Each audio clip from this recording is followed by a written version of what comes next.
우리 오늘 저녁에는 목장들이 함께 모여서 금요 영성 집회를 드립니다. 각 초원별로 이렇게 모이시도록 해서 보통 앞에 앉던 분도 뒤에 가 계신 분도 있고, 뒤에 계시다가 오늘 앞에 앉아서 좀 어색하신 분도 계시겠지만 이렇게 앞뒤 이렇게 좀 돌아보시면서 우리 초원에 누군가 하고 서로 인사 좀 한번 하시기 바랍니다.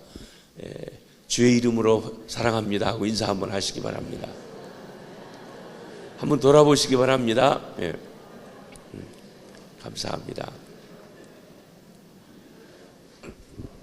우리 청년들도 이렇게 왔습니다. 감사합니다. 오늘 저녁에 우리 주님의 십자가에 달려 돌아가신 성금요일 날 저녁인데, 일반적으로 복음서에 예수님의 십자가의 죽음에 대한 이야기가 있지만 예수님이 십자가에 달리시기 700여 년 전 선지자 이사야는 예수님의 죽음을 정확하게 그 의미가 무엇인지 예언해 놓고 있습니다. 하나님의 계획 속에 이루어진 이 사건에 대해서 살펴보려고 합니다. 그래서 이사야서 53장 1절로 6절에 있는 말씀을 저하고 여러분하고 먼저 한번 읽고 그리고 함께 말씀을 듣도록 하겠습니다. 제가 1절, 여러분이 2절 같이 그렇게 교독하십니다. 우리가 전한 것을 누가 믿었느냐? 여호와의 팔이 누구에게 나타났느냐? 그는 주 앞에서 자라나기를 연한 순 같고 마른 땅에서 나온 뿌리 같아서 고운 모양도 없고 풍채도 없은즉 우리가 보기에 흠모할 만한 아름다운 것이 없도다. 그는 멸시를 받아 사람들에게 버림받았으며 간고를 많이 겪었으며 질고를 아는 자라. 마치 사람들이 그에게서 얼굴을 가리는 것 같이 멸시를 당하였고 우리도 그를 귀히 여기지 아니하였도다. 그는 실로 우리의 질고를 지고 우리의 슬픔을 당하였거늘 우리는 생각하기를 그는 징벌을 받아 하나님께 맞으며 고난을 당한다 하였노라. 그가 찔림은 우리의 허물 때문이요 그가 상함은 우리의 죄악 때문이라. 그가 징계를 받음으로 우리는 평화를 누리고 그가 채찍에 맞음으로 우리는 나음을 받았도다. 우리는 다 양 같아서 그릇 행하여 각기 제 길로 갔거늘 여호와께서는 우리 모두의 죄악을 그에게 담당시키셨도다. 아멘. 이 저녁 주 앞에 오신 여러분들에게 하나님의 크신 은혜와 평강이 함께 하시기를 바랍니다. 사복음서를 보면 많은 부분에 예수님의 생애를 기록하고 있습니다. 특별히 십자가, 고난, 죽음, 부활 사건이 예수님의 생애에 초점이 되어 있습니다. 대개 어떤 사람의 전기를 기록한다면 그 인물의 영웅적인 모습, 화려한 전력에 집중하는 것이 보통입니다. 그런데 성경은 그 성경의 주인공인 예수 그리스도에 대해서 그리면서 그리스도의 고난과 죽음에 대해 치욕적인 패배자의 모습, 힘없이 멸시, 천대를 받으면서 처절하게 죽어가는 그 과정에 대해서 자세하게 기록하고 있습니다. 이것은 기독교의 핵심이 십자가에 있기 때문에 그렇습니다. 성경이 말하고자 하는 복음입니다. 복음을 요약한다고 하면 십자가와 부활입니다. 우리는 십자가를 경험하지 않고는 신앙의 핵심에 들어갈 수가 없습니다. 교회를 다니고 몇 년을 다니고 직분을 맡아도 십자가의 사건을 알지 못한다면 진정한 그리스도인이라고 말할 수 없습니다. 교인은 될 수 있습니다. 그렇지만 그리스도인은 되지 못한다는 것입니다. 그러므로 예수 그리스도의 십자가의 사건과 내가 연결되어야 합니다. 소위 주님을 만나야 합니다. 십자가를 체험해야 한다는 것입니다. 우리가 은혜를 받았고 예수를 만났다는 것은 틀림없이 십자가를 통해서입니다. 십자가 없이 은혜 받을 수가 없습니다. 진정한 의미에서 말입니다. 우리가 활동에 참여하고 또 봉사하고 내게 가진 재능으로 여러 가지 아름다운 일도 하고 그렇게 할 수 있지만 그것이 진정한 신앙의 궤도에 들어가는 것은 아닙니다. 십자가와 만나야 합니다. 하나님의 아들 예수 그리스도를 인간이 되게 하시고 죄인으로서 처절하게 십자가에 지게 하신 하나님의 본심, 하나님의 의도, 하나님의 마음, 하나님의 사랑을 알지 못하고는 우리가 바른 신앙생활을 할 수가 없는 것입니다. 오늘 성금요일을 맞이해서 십자가에 달리신 예수 그리스도를 간절히 만나는 시간, 다시 한번 새롭게 주님을 만나는 시간 있으시기를 바랍니다. 언제부터인가 우리 한국교회 죄에 대해서 얘기하거나 십자가에서 얘기하는 것을 별로 좋아하지 않습니다.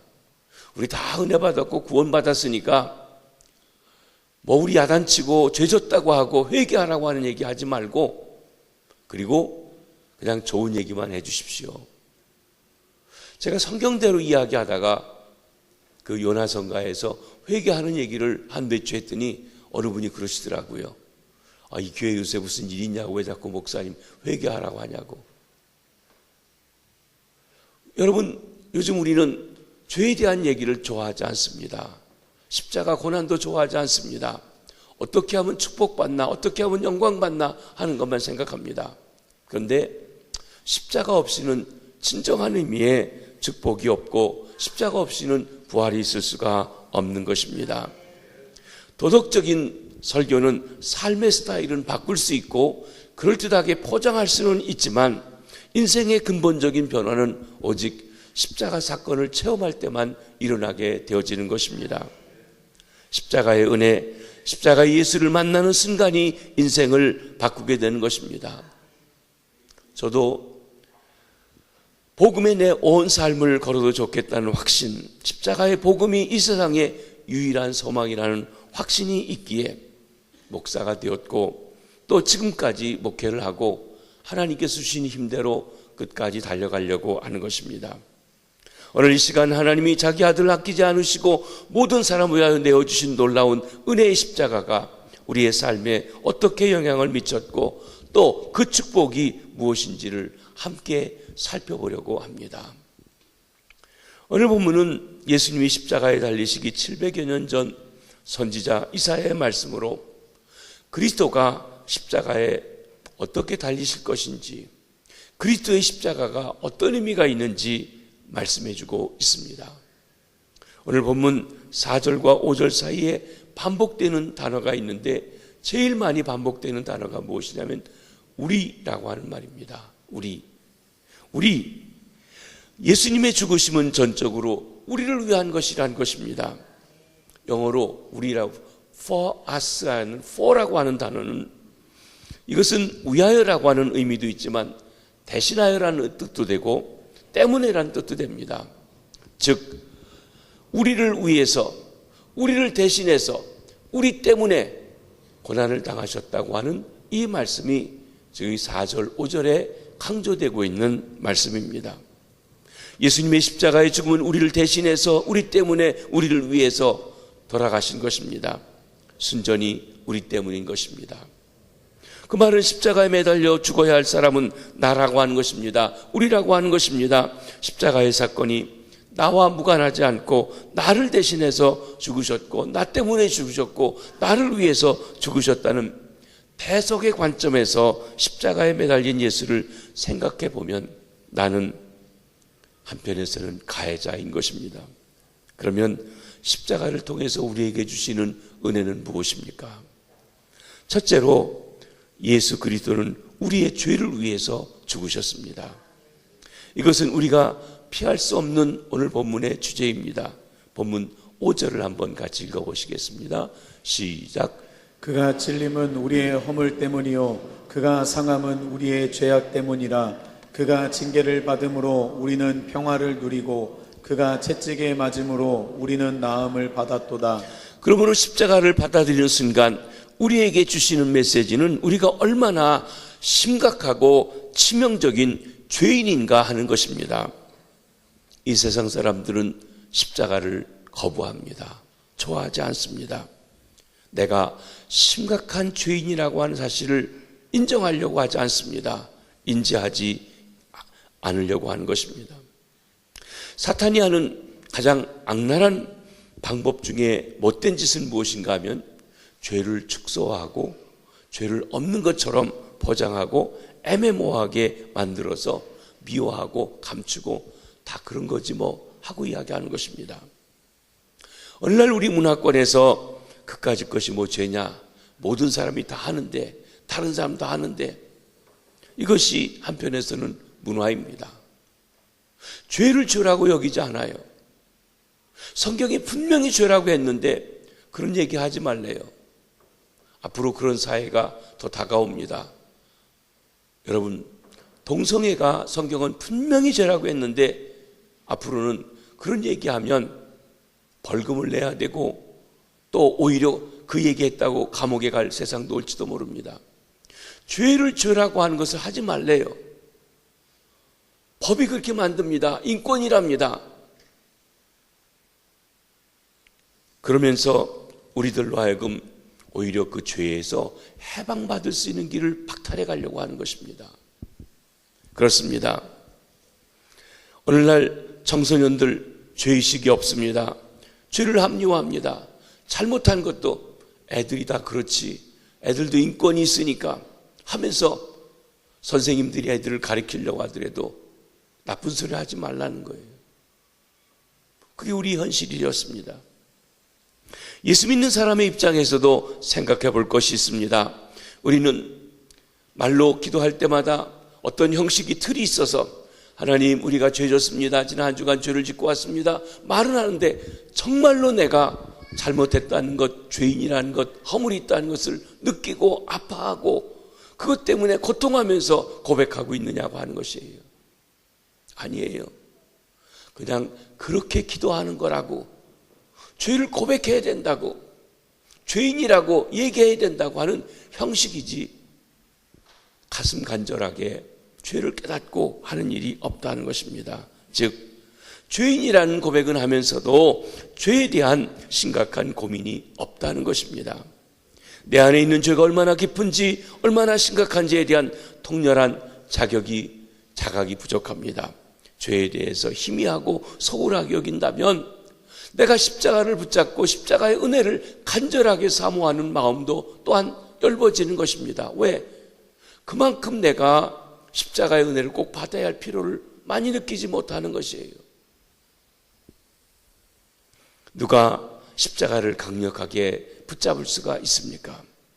내가 얼마나 죄인인지 깨닫고 그것이 아니고는, 십자가가 아니고는 소망이 없다는 사실을 뼈저리게 느낀다면 십자가를 붙드는 강도가 달라질 것입니다. 여러분, 우리 죄를 해결할 수 있는 것은 돈이 아닙니다. 지식이 아닙니다. 권세가 아닙니다. 십자가밖에 없는 줄 믿으시길 바랍니다. 그런데 우리는 돈 좀 헌금하고 내 죄 다 사해준 줄로 생각해요. 내 지위가 높다고 좀 의시되고 어떤 일 하나 해놓고 내가 죄가 사해졌다고 생각해요.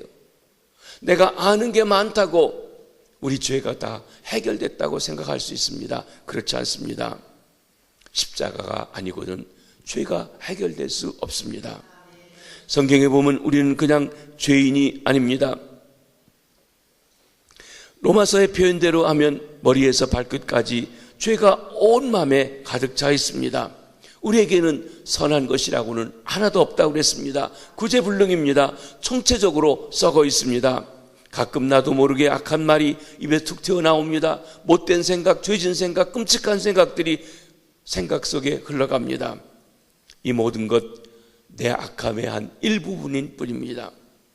우리 안에는 얼마나 악한 것들이 충만한지 모릅니다. 우리 안에 있는 것으로는 소망이 없다는 것을 깊이 깨닫고 그 깨달은 만큼 예수 그리스도의 십자가를 붙잡는 은혜가 있을 때 우리의 삶에 진정한 변화가, 진정 하나님께 나아가는 은혜가 있게 될 줄 믿습니다.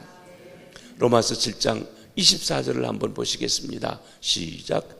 오라 나는 곤고한 사람이로다. 이 사망의 몸에서 누가 나를 건져내랴. 이 로마서 7장은 사도 바울이 3장에서 의롭다함을 받고 구원받은 후에 구원받았음에도 불구하고 믿음으로 살아가려고 몸부림칠 때 오는 고통이었습니다. 내 속에 선을 추구하는 마음이 있는 반면에 악을 좋아하는 이 두 가지가 함께 있어 싸우고 있는데, 내가 구원받았다고 하면서도 이것을 이겨나갈 수 있는 힘이 내게 없다는 것을 안 것입니다. 그래서 오라, 나는 곤고한 사람이로다. 이 사망의 몸에서 누가 나를 건져내랴. 죄에 사로잡혀 어쩔 수 없는 탄식입니다. 스스로는 소망이 없다는 것입니다. 우리 주변에서 우리를 불행하게 하고 절망하게 만드는 모든 요인은 죄입니다. 우리는 경제 문제가 풀리면 살기 좋아질 것 같고, 세상은 경제적 관점에서 살기 좋다, 어렵다 평가합니다. 우리가 대통령을 뽑고 국회의원을 뽑을 때도 저 사람이 경제정책이 어떤지, 우리를 잘 살게 할 것인지, 이런 것에 사실 관심하는 경우들이 얼마나 많은지 모릅니다. 그렇지만 살기 힘들다고 하는 것, 고통의 문제, 경제의 문제는 인간의 탐욕, 인간의 죄에 대한 문제입니다. 여러분, 우리 교회에서 이제 성전 건축하고 선교지를 좀 이렇게 가는 일들을 하려고 합니다. 우리 대학생들만 가지 않고 어른들도 좀 가보려고 합니다. 어려운 선교지에 가서 보면요, 어떤 때는 맨발로 뛰어다니는 데가 있어요. 거기에 신발 한 컬레만 갖다 줘도 얼마나 고마워하고 감사하는지 몰라요. 우리가 입다가 유행이 지났다고 한 옷 하나만 갖다 줘도 얼마나 고마워하는지 몰라요. 그 아이들이 맨발로 다니고 헐벗고 다니면서 우리가 준 선물 하나에 얼마나 행복해하는지요. 그것을 보면서 우리의 삶은 환경이나 물질의 문제가 아니라 원인은 다른 데 있다는 것을 깨닫게 되는 것입니다. 무엇이 원인입니까?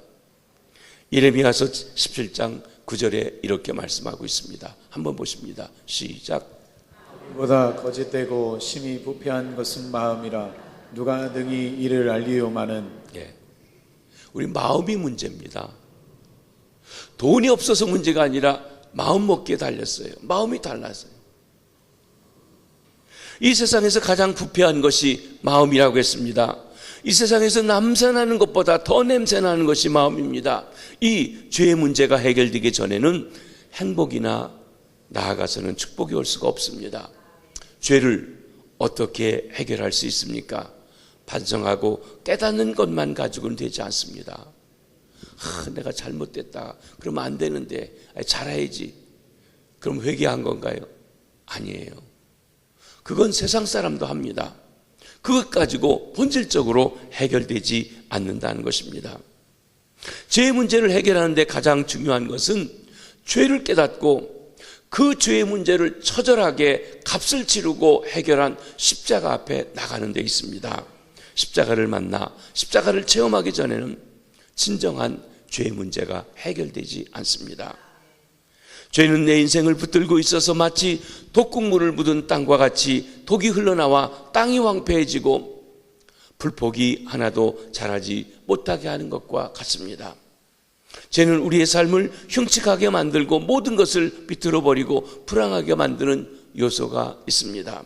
인생을 좀 먹습니다. 망가뜨립니다. 사가지게 합니다. 나도 모르게 불행한 삶을 살게 만드는 것, 내 안의 죄 문제가 십자가 앞에서 다루어지지 않았기 때문에 그런 것입니다.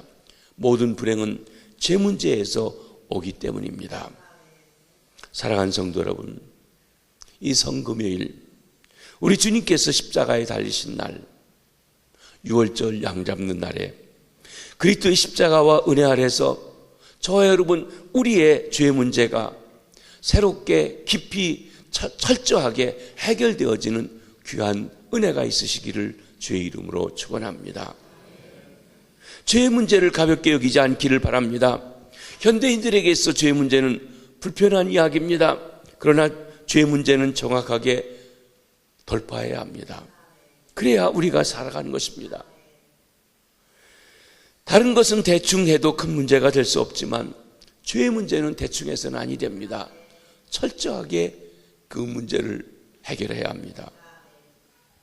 이스라엘 백성들이 애굽에서 해방되어 나올 때 하나님께서 9가지 재앙을 통하여 바로의 길을 꺾고 이제 어쩔 수 없이 내보내야 되겠다고 하면서도 내보내지 못할 때 결정타를 내보내는 것이 무엇이냐면 애굽에 있는 모든 사람을 죽이는 것입니다. 죗값으로요. 그런데 모든 사람을 죽이는 대신 장자들만 죽이셨습니다. 바로의 아들에서부터 맷돌 굴리는 여인의 아들까지, 심지어 짐승들의 첫 새끼들은 다 죽이십니다. 죽음의 사자가 다녔어요. 그것은 그들의 죄값으로 죽는 것입니다. 하나님이 심판을 유보하셨다가 심판하시기로 한 것이에요. 애굽 땅에 살고 있던 유대인들도 히브리인들도 똑같은 죄인이기 때문에 똑같이 죽어야 했습니다. 그런데 하나님께서 살 방법을 정해 주셨습니다. 너희의 장자를 대신해서 죽을 양을 미리 선택해서 나흘 동안 그에게 흠이 있는지 없는지 보아서 흠이 없는 양을 양 잡는 날 잡아서 그 피를 문설주에다 문지방에다가 그 아이가 있는 집에다 칠해 놓아라. 그 아이, 하나님께서 죄값으로 죽여야 할 그 아이의 대신해서 죽은 어린 양의 피가 있으면, 피가 칠해져 있으면 죽음의 사자가 죽음을 행하기 위해서, 심판을 행하기 위해서, 저주를 행하기 위해서 돌아다닐 때 피가 칠해져 있는 집은 지나가겠다, 유월하겠다, 뛰어넘어가겠다, 패스오버가 하겠다. 6월절입니다. 그렇습니다. 하나님은 어린 양의 피를 문설주에 바르면 재앙이 지나가는 은혜를 준비해 놓으셨습니다. 은혜입니다.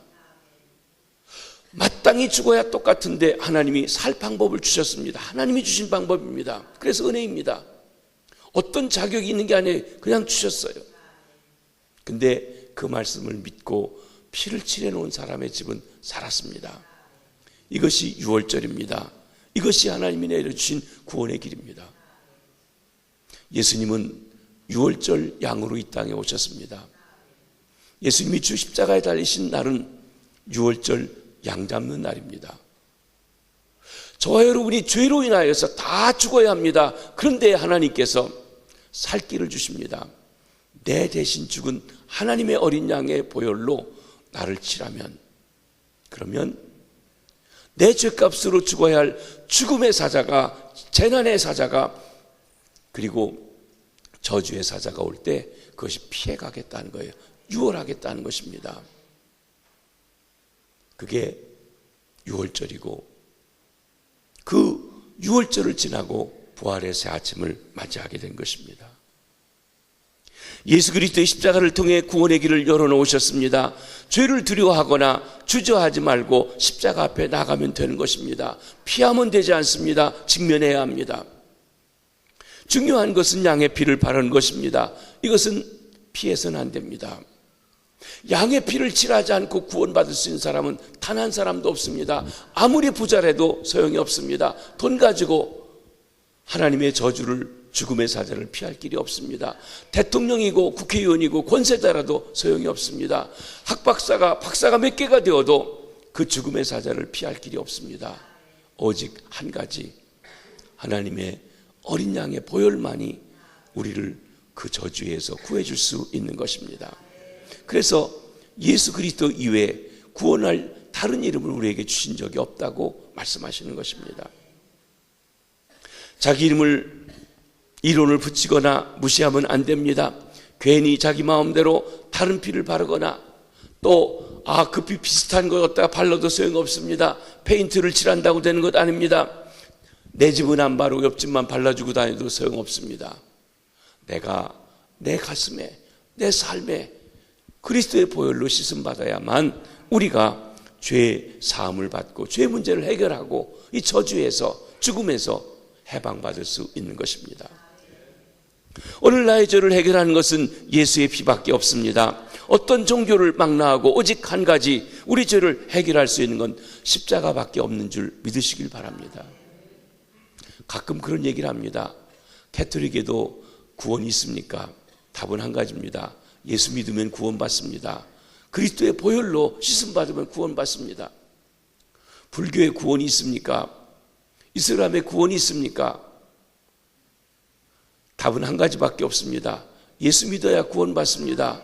예수의 보혈로 칠해진 사람만이 이 하나님의 저주의 심판이 있을 때 피할 수 있는 길이 있다고 성경은 단 한 가지밖에 얘기한 것이 없다는 것입니다. 그러기에 우리는 나는 내 종교를 가지고 편안히 있으니 내버려 두라고 하는데도 불구하고 당신이 예수 믿어야 구원받습니다 라고 하는 얘기를 해주지 않을 수가 없습니다. 솔직히 죄를 인정하고 예수 그리스도가 내 죄를 위해서 죽으심을 믿고 얼마든지 약속의 말씀을 따라 십자가 앞에 시인하면 되는 것입니다. 예수 그리스도는 나의 죄를 위해서 십자가에 죽으셨습니다. 이 사실을 이 저녁에 다시 한번 고백하시게 되길 바랍니다. 두 번째, 예수 그리스도는 우리의 저주를 위해서 고난을 받으셨습니다. 그가 징계를 받음으로 우리는 평화를 누리고, 죄는 하나님과의 평화가 깨어지게 했습니다. 하나님과 등진 삶이 바로 저주의 출발입니다. 여러분, 저주라고 하는 단어는 너무나도 무서운 단어입니다. 저주는 죄로 인해 하나님의 진노를 받아 하나님과 원수된 상태에 있는 것입니다. 그런 삶에는 형통은 불가능합니다. 인류 역사를 보면 이 저주에서 벗어나려고 사람들이 몸부림치고 있습니다. 죄로 인해 고통당하고 있는 인류가 종교를 만들고 몸부림치지만 이 저주는 인간의 힘으로는 벗어날 수가 없는 것입니다. 사람들은 하나님의 형상대로 지음받았기 때문에 누구에게나 가르쳐주지 않아도 종교성이 있습니다. 좀 어떤 신비롭고 경이로운 걸 보면 숭배하고 경배하고 그 힘을 빌리고자 하는 마음이 누구에게나 있어요. 안 가르쳐줘도 있어요. 원시 사람들도 있어요. 한편에서 우리 주변에서 무엇인가 사주도 보고 굿도 하고 또 어떤 신을 찾아가고 하는 사람들도 뭔가 끌리는 힘에, 나보다 큰 어떤 힘에 의지하려고 하는 종교적인 마음 때문에 그렇게 하는 것입니다. 그렇습니다. 저주는 우리가 상상하는 것보다 훨씬 더 참혹합니다. 이 세상을 가만히 보면 저주의 증상들이 도처에 볼 수 있습니다. 그러나 저주를 풀 수 있는 힘이 우리 인간에게는 없다는 것입니다. 돈으로 쾌락을 해서 잊어버리고 또 나름대로 좀 고상하게 살면서 안 그런 척하지만 사실은 그 모든 것을 벗어날 수 있는 힘은 우리 인간이 가지고 있지 못합니다. 인간적으로 노력한다고 해결될 수 있는 것이 아닙니다. 하나님께서 잠금장치를 해놓으셨습니다. 그런데 하나님의 놀라운 은혜가 임하십니다. 갈라디아서 3장 13절을 한번 보시겠습니다. 시작. 그리스도께서 우리를 위하여 저주를 받은 바 되사 율법의 저주에서 우리를 속량하셨으니 기록된 바 나무에 달린 자마다 저주 아래에 있는 자라 하였음이라. 여러분, 예수님께서 저와 여러분이 받을 저주를 대신 받으셔서 이제는 속량했다, 저주를 안 받아도 되게 하셨다는 것입니다. 나무에 달린 자마다 저주를 받았다. 신명기에는 나무에 달린 자마다 저주를 받았다는 말씀입니다. 이것을 이사야도 얘기했고 신약에도 그 말씀을 인용합니다. 여러분, 십자가 나무입니다. 나무에 달렸어요. 저주받은 것입니다. 처절하게 저주받으셨어요. 우리가 우리의 죄값을 받아야 할 저주를 그분이 나 때문에, 나를 대신해서, 나를 위해서 받으신 것입니다. 그리스도께서 우리를 위해 저주를 받으신 것입니다. 이것이 복음이에요. 내가 받아야 할 저주를 예수님이 대신 받아주셨다. 그 예수님 안에서 내 저주가 풀린다. 이게 곧 복음이라는 것입니다. 복된 소식입니다. 율법의 저주에서 우리를 속량하셨습니다. 예수 그리스도는 구약에 예언된 대로 명백한 저주를 받으셨습니다. 아버지가 아들에게 맹렬하게 진노하십니다. 그것은 그 본체는 의로우시지만 우리의 죄를 대신 짊어지셨기 때문에 죄인이고 그 죄인에게 대해서 비록 아들이라 할지라도 무서운 진노를 쏟아부어 저주를 퍼부으셨던 것입니다. 여러분, 만약에 예수님이 십자가에서 저와 여러분을 대신해서 저주받지 않으셨다면 저와 여러분이 예수님이 십자가에 달리신 것, 채찍에 맞으신 것, 부끄러움을 당하신 것 똑같이 당해야 할 것을 우리가 당해야 된다는 것입니다. 그런데 안 당해도 되는 것, 그분이 대신 받으신 것으로 성량해 주셨기 때문에 그렇습니다. 한치의 자비도 없는 심판이었습니다. 그 십자가의 고통을 예수님께서 홀로 기꺼이 있는 대로 다 받으셨습니다. 죄인이 아닌데 죄를 다 뒤집어 쓰시기로 한 것입니다. 예수님은 완전한 저주를 받으셨습니다. 그리고 십자가 위에서 외치셨습니다. 다 이루었다. 가끔 말씀드리지만 다 이루었다는 말은 헬라말로 테텔레스타이입니다. It's done. 끝났다는 것입니다. 여기에는 주인이 심부름한 것 다 했습니다. 이런 뜻도 있고요. 화가가 그림을 그리면서 이제 다 완성했다 하는 그런 뜻도 있고, 그런데 상업적으로는 값을 다 치루었다. 여러분, 큰 물건을 사는데 값을 치러야 되는데 누군가 대신 지불해 줬어요. 돈 다 냈으니 그냥 가져가라는 것이에요. 이게 주님이 십자가에서 저와 여러분의 죄값, 저주값 다 치르셨다 그 말입니다. 지불 완료입니다. 더 이상 저주가 없습니다. 더 이상 값을 치르지 않아도 됩니다. 우리가 예수 그리스도를 믿어도 여전히 어려운 일이 생기지만 이것은 저주가 아닙니다. 저주는 비참한 비극입니다. 우리에게 어떤 어려움이 있더라도 하나님의 섭리와 그리고 손길 아래서 우리를 더 거상하고 아름답고 주님을 닮고 주의 형상을 닮아가게 하기 위해서 손길로 빚어나가시는 훈련이지 저주는 아닙니다. 그리스도의 십자가는 완전합니다. 더 이상 어떤 저주도 없습니다. 그리스도 안에서 모든 것이 합력하여 선을 이루어 주실 것이고 궁극적으로 승리하게 하실 것입니다. 그러므로 우리에게 고난이 있을지라도 하나님의 관점에서 더 높은 하나님의 소망의 세계로 이끄실 섭리를 바라보면서 어떤 상황에서도 하나님을 찬양하고 영광 돌리는 주의 백성들이 되시기를 바랍니다. 바울 사도는 로마서 8장 35절에서 이렇게 고백하고 있습니다. 한번 읽어보십니다. 시작. 누가 우리를 그리스도의 사랑에서 끊으리요? 환난이나 곤고나 박해나 기근이나 적신이나 위험이나 칼이랴. 누가 우리를 그리스도의 사랑에서 끊으리요? 우리 함께 찬양할 때도 불렀습니다. 하나님의 사랑, 아들을 주신 사랑, 그 어떤 것도 우리를 그 사랑에서 끊을 수는 없어요. 어떤 환난, 곤고, 박해, 우리를 위협하는 것이 있어도 그리스도의 사랑에서 끊을 수 있는 것은 아무것도 없습니다. 우리를 사랑하신 이로 말미암아 넉넉히 이기는 줄 믿으시기를 바랍니다. 더 이상 저주가 없습니다. 우리가 그리스도 안에서 하나님 우리를 축복하시기를 원해요. 더 나아가서 그리스도 안에 있는 자에게는 정죄가 없다고 그랬습니다. 이 은혜가 저와 여러분에게 임하신 것을 믿으시고 믿음으로 받아들이시길 바랍니다. 마지막 세 번째로 예수 그리스도는 우리의 상처를 위해서 고난을 받으셨습니다. 그가 채찍에 맞음으로 우리는 나음을 받았도다. 나음, 치료, 힐링입니다. 이 시간 우리 안에 있는 상처가 있으신 분, 주님의 치료가 임하시게 되길 바랍니다. 사람들은 모두 숱한 상처를 가지고 고통합니다. 상처가 없는 사람은 없습니다. 아프지 않은 사람이 어디 있습니까? 인생 자체가 아픔이라고 할 수 있습니다. 살아있다는 것, 고통하고 있다는 것과 같습니다. 이유가 분명한 아픔도 있지만 어떤 건 이유도 알 수 없는 것도 있습니다. 일시적으로 겪다가 지나가는 고통도 있지만 어떤 경우에는 평생토록 계속해서 끊임없이 같은 고통으로 겪어가는 그런 고통도 있습니다. 이해할 수 없는 고통도 있습니다.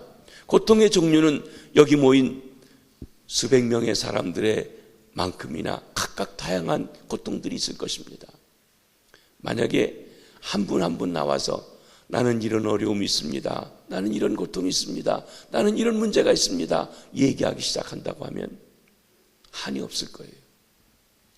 오늘 어느 분을 신방을 했는데 힘들어하고 아파하시는데 그런 줄 몰랐어요. 그런 일이 있는 줄. 그런데 너무 그동안 힘들고 어려운 가운데 있으면서 이제 극한적으로 되어서 이야기하시게 되었어요. 기도해 주셨더니 드렸더니 울면서 하세요. 우리 주님이 치료해 주시기를 바랍니다. 여러분, 사실 여러분들이 하나하나 다 얘기하지 않아서 그렇지 아픔이 많습니다. 어떤 면에서는요, 당뇨가 있다, 다리가 아프다, 3번 척추가 수술해야 된다. 그건 아픈 거 아니에요. 그건 치료하면 돼요. 그런데 더 문제가 뭡니까? 마음이 아픈 거예요. 그렇죠? 말 못할 마음의 아픔이 있단 말입니다. 말 못한 죄로 인한 고통이 있다는 것이에요.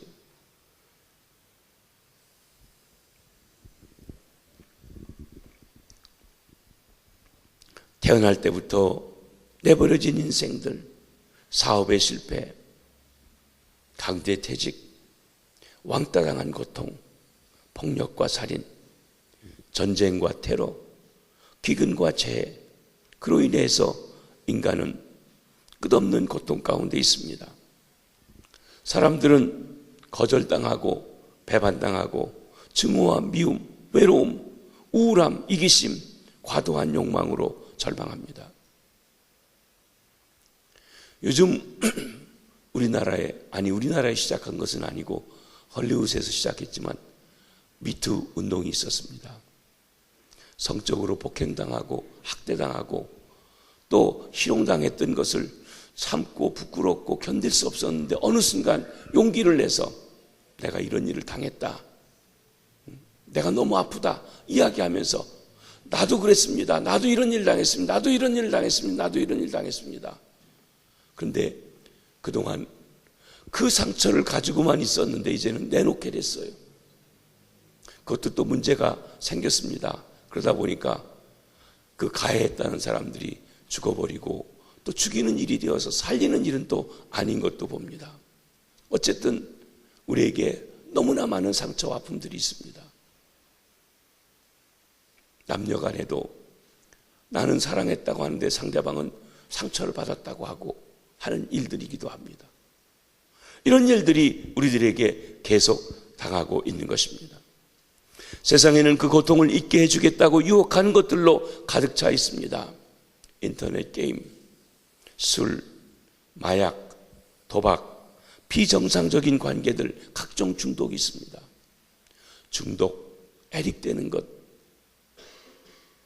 뭔가 내가 지금 당하고 있는 고통에서 회피해서 그것을 잊어버리려고 딴 데 몰두하는 것이에요. 약물 중독도 그런 거에 속합니다. 도박 같은 것도 그렇습니다. 도박에 중독된 것은 술 중독보다도 더 무서운 일이기도 합니다. 문명 국가인 미국에 1년에 놀라지 마십시오, 아스피린을 3만 톤씩 소비한다고 합니다. 아스피린, 어떤 통증이 있는 것을 완화시키기 위해서 먹는 약이 1년에 3만 톤을 소모한다는 거예요. 1인 평균 250알씩 먹는다는 겁니다.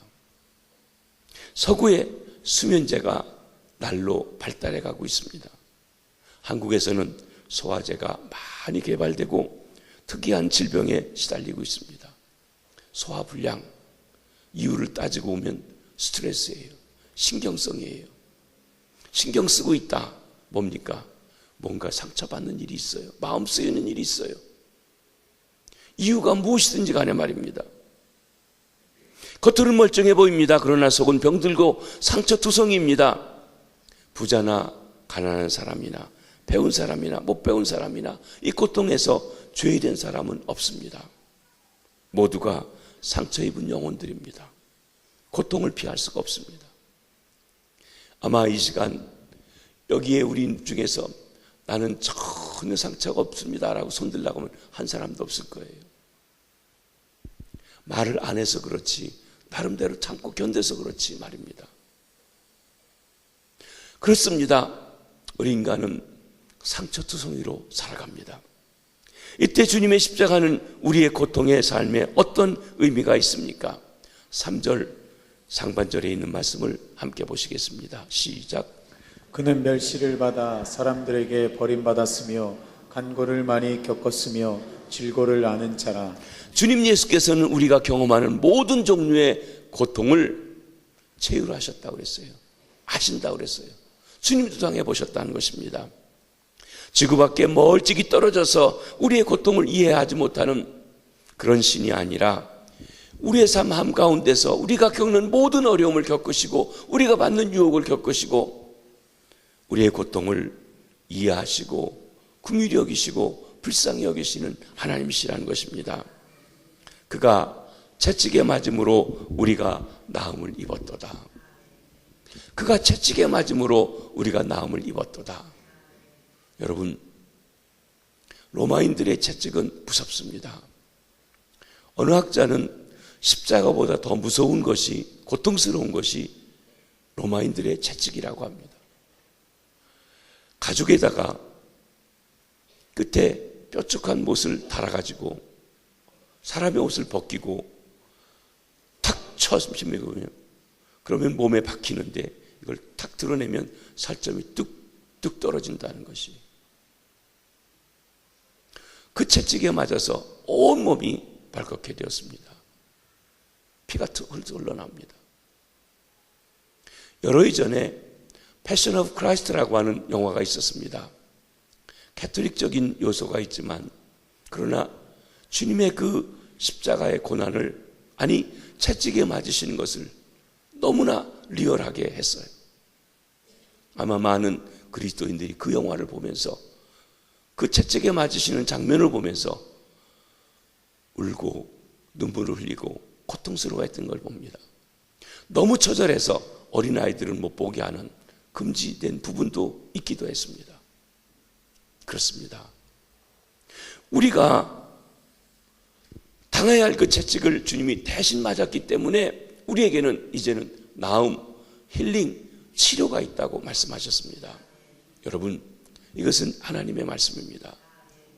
여러분이 예수님께서 나를 위해서 채찍에 맞으셨다는 것을 믿으신다면 그가 채찍에 맞음으로 우리가 나음을 입었다고 한 이 말씀을 붙잡으시길 바랍니다. 주님, 날 위해 주님이 채찍에 맞으셨으니 이제 나에게 치료를 주옵소서, 나음을 주옵소서, 고침을 주옵소서 하고 말입니다. 그분은 우리의 고통 한가운데서 우리의 고통을 이해하십니다. 뿐만 아니라 우리를 치유하시는 분이십니다.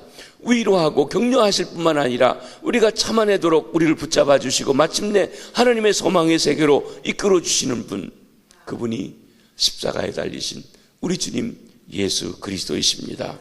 이 세상 사람들은 고통에 무슨 의미가 있냐고 합니다. 그래서 자학하며 죽고 싶다고 합니다. 고통의 의미를 찾을 수 없기 때문에 그렇습니다.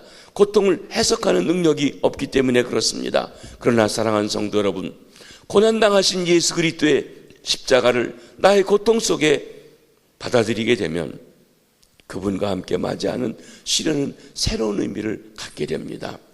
고난을 새로운 관점에서 바라볼 수 있게 합니다. 고난이 더 크고 놀라운 하나님의 계획, 하나님의 섭리 속에 축복이 되는 은혜가 있는 것입니다. 때로는요, 우리가 겪어보았던 아픔 때문에 같은 아픔을 당하는 사람을 내가 치료받은 경험을 얘기해서 치료하는 경우가 많습니다.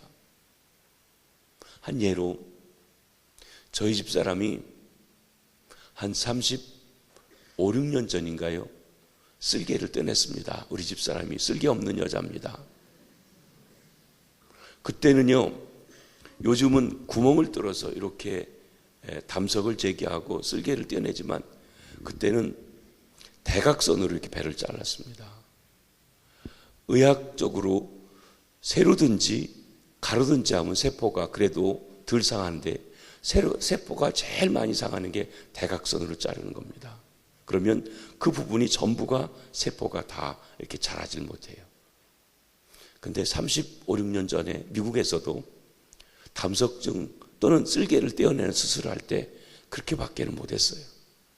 나중에 보니까 구멍 뚫어서 하는데, 그런데 그 담석이 있을 때 떼굴떼굴 둥그는 것, 아픈 것, 고통스러운 것, 갑자기 쓰러진 것, 근데 주사 한 대만 맞으면 멀쩡했다가 또 아파가지고 앰뷸런스 실려가고 하는 것, 이런 얘기를 하면 같은 경험 있는 사람은 위로를 받아요. 아, 나만 당하는 게 아니구나.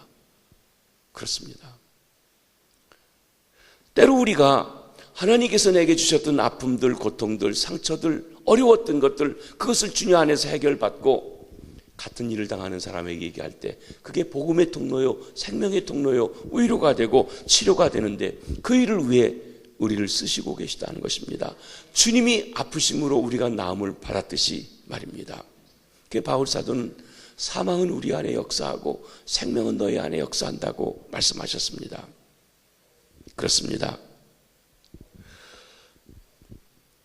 여러분, 오늘 여러분의 삶에 어려움이 있다면 그만두려고 하지 마시고 그 아픔의 현장에 그리스도를, 고난당한 그리스도를 초대하시기 바랍니다. 그분의 만져주심, 헤아려 주심, 내 안에 말로 다 할 수 없는 위로를 주실 것입니다. 나보다 더 깊은 고난 중에 계셨던 주님이 함께해 주시어서 회복해 주시는 은혜를 경험하게 하십니다. 나아가 고통 중에 있는 이들에게 온전한 치유자의 역할을 할 수 있도록 우리를 써주시는 것입니다. 이 은혜가 저와 여러분 우리에게 있어지시기를 바랍니다. 십자가 안에는 여러분이 묻고 싶은 모든 질문에 대한 대답이 있습니다. 오늘 저와 여러분 우리가 겪는 아픔, 의문의 고통, 왜 이런 일이 내게 있어야 됩니까? 누구에게 물어도 대답 없는 것, 십자가 앞에는 대답이 있습니다. 십자가를 통해서 우리에게 주시는 은혜는 치유와 회복입니다. 예수님은 십자가의 고통을 피하지 않으셨습니다. 있는 그대로 받아들이셨습니다. 그것은 우리의 고통과 상처 때문입니다. 죄의 문제, 가장 근원적인 이 문제를 우리는 중요하지 않다고 생각할지 모릅니다. 죄 얘기는 다 주님이 해결하시고 그만하십시오라고 할지 모릅니다. 여러분, 그러나 이 죄 문제를 다루기 전에는 우리 인생은 풀리지 않으며 신앙의 변화는 결단코 일어나지 않는다는 사실을 아셔야 합니다.